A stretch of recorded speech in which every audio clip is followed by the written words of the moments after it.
Hello, hot dogs. This is Greg Stanley. Welcome to Auto Sausage, where we grind bits of automotive awesomeness into a brief but satisfying podcast. At least that is the hope. So today we're actually going to do the final deep dive into the Mecum Indianapolis auction coming up in a few weeks. If you will recall from previous podcasts, I went pretty in depth with the Porsche 911. That was Paul Newman's car that I found a couple of years ago while it was being restored at a kind of dumpy place. Interesting story there. Obviously, it was a sad story because the restorer, the guy who owned it, passed away. And I also mentioned that there's an aluminum Jaguar, or if you're British, aluminium, or however they say it. So it's I think it's a 1961 Jaguar that raced at Le Mans and all the big races. That was there as well. I don't know what happened with that Jaguar. So when I'm at Mecum in a couple weeks, I'm going to track down whoever is representing the Porsche and the Pantera that were guys and find out what's going on with that Jaguar, because that's a pretty rare Jaguar with some great racing history. So we will look into this. I also covered the Cheetah, which is another car I ironically found on my travels here in Cincinnati, or kind of found it. So you'll have to go back and listen to that podcast to find out the entire story. Anyway, so part of this thing is about the auto auction game. So this window is open now. I have quite a few bidders already. So not really bidders, more guessers. You're not actually bidding on anything, but you're just going to guess what the final hammer price will be for these 5 cars. Whoever gets the closest, higher or lower for all of the cars, will win 4 tickets to the Cincinnati Concours Elegance, approximate value $120. So if you don't live locally, I will mail the tickets to you.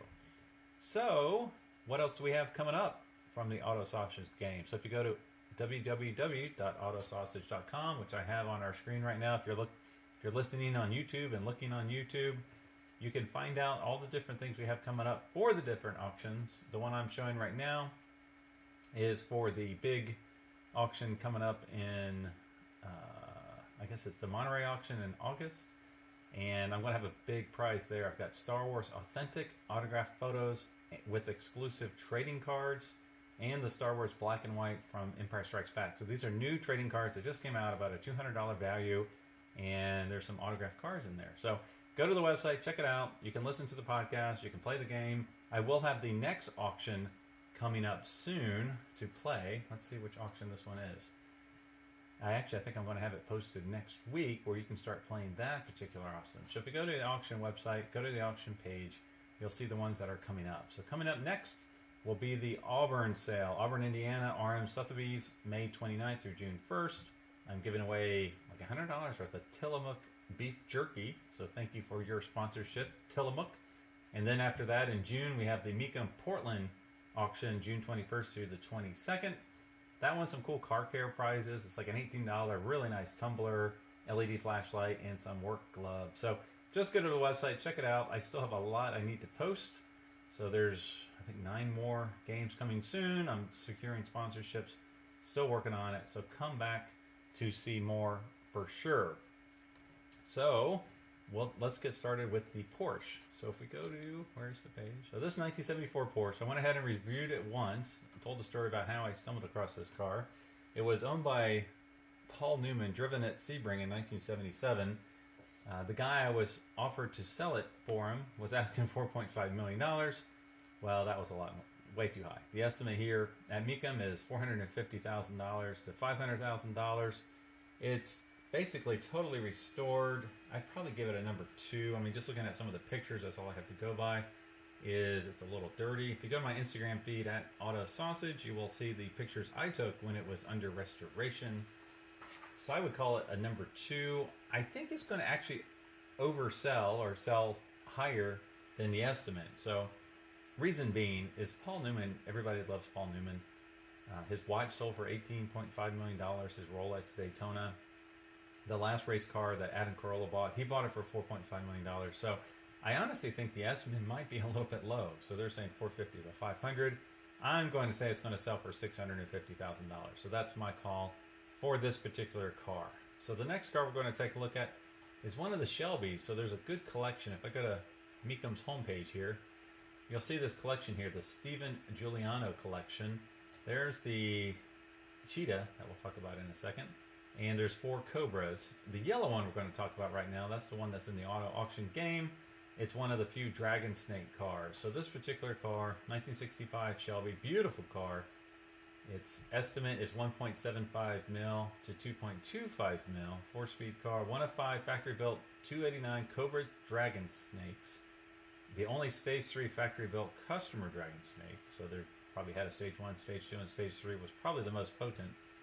And it was raced successfully, so summer 1965, and parked. So, known history from new, really cool car. Again, the estimate is 1.75 to 2.25 million. If you go to Haggerty, the condition, now this is not specific to the Dragon Snake, but this is specific to a 289 Cobra. Condition 1 is 1.35 million. Condition 3, 3.25.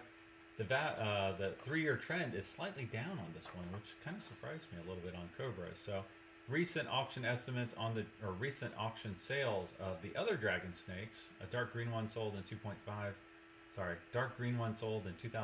for 1.3 million, and in 2012 the pink one sold for 850 grand. So, I think this is going to be a pretty strong car. I don't think it's going to hit the estimate. I think some of the muscle cars are a little soft right now, so I don't think it will hit the 1.75 million.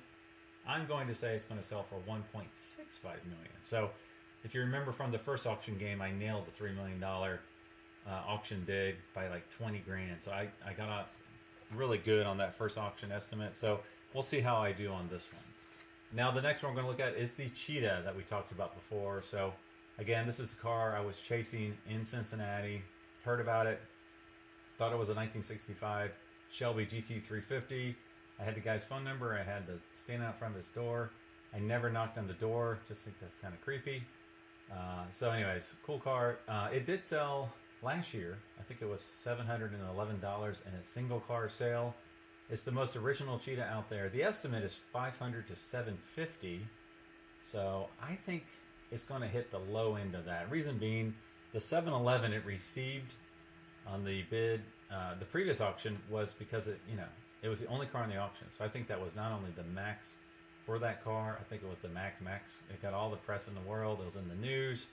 So it's been out there for a little while. The owner has passed away. It's a known car.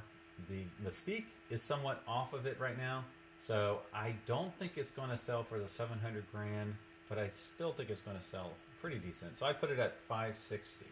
If you look at the Haggerty condition valuation, number 1 is 800 grand and number 3 is 540 grand. The 3-year trend is up, but since they only made 11 of these cars, the trend is up. I think because the last time this sold one, it affected the trends that heavily. So that's what I think it will sell for, $560,000. Again, I'll post all of these results and your results prior to the auction, so you can watch and see who does what and how well or how good you play versus your competition. Now, let's see, we're going to look at the Pantera now.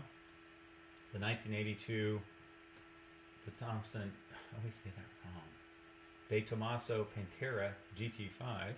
This is another car that guy had in his shed there down in Georgia. Took a picture of it. I posted it on Instagram at Auto Sausage when I saw it, which was still covered with dust. This is about 2 years ago. So they say it's a highly unrestored condition. It's been in his, it's been in his possession for over 10 years. Original paint, bodywork, and interior. Now, one thing Guy told me, which I thought was really interesting about this car, was that the original owner, I don't think it says it in here, the original owner was the CEO of BBS Wheels. And he loved the BMW art cars, and so he had this one painted, this really wild and cool red, white, and blue color scheme from the factory. So it's a rare one-off factory paint job, believed to have only 49,135 miles. So it's a really cool car. It does look a little dirty. I would say it's probably a grade 4 plus, maybe a 3 minus. If you look at the Haggerty values, number 1 condition, $137,000. Number 3 is $89,000. The auction estimate is $80,000 to $100,000, and the 3-year trend is slightly up. So kind of holding true. Recent sales, a 1985 GT5 sold for $140K. That was just immaculate. And then a 1974 L, which I don't know what the L stands for, honestly, but that one sold for $61,000. So it must have been in a little bit rougher shape. So, like I said, I would say this is in number 3 condition. I'm going to peg this around 78 grand. It's hard to tell what the one-off color scheme is going to add to it and the originality of it. I think it's kind of borderline if you would want to keep it versus restore it. So I don't know that it being all original is a huge factor because it's not like mint. So we will see. It's still a really, really cool car. Now the last car we're going to talk about is the really kind of crazy wild one. 1970 Plymouth Hemi Cuda convertible. So this particular car, beautiful yellow. It is, what color yellow is this? High impact yellow lemon twist. And very original. They only made 14 of these cars. So these are multi-million-dollar cars because they have the 428 Hemi elephant motor. Extremely rare, extremely expensive. So it's pretty much the pinnacle of muscle cars. You've got the most impressive, awesome engine in the world, and that's coming from a Ford guy in a really cool body style, and it's a convertible. So this one is one of 9 with an automatic transmission, which actually hurts it. If you go into the Haggard evaluation tool, you actually take $150,000 off of the price of the car because it has an automatic transmission versus a 4-speed. So the other thing that's really interesting that they say is, this is the quote from Haggerty, colors can make an astonishing difference in both value and saleability. It's not often you see the word saleability used. So this high impact yellow lemon twist, I like it, but I don't think it's going to help the car sell. So the Haggerty value for number 1 is 2.6 million. For number 3 is 1.45 million. I'm going to say it's not going to hit the low estimate.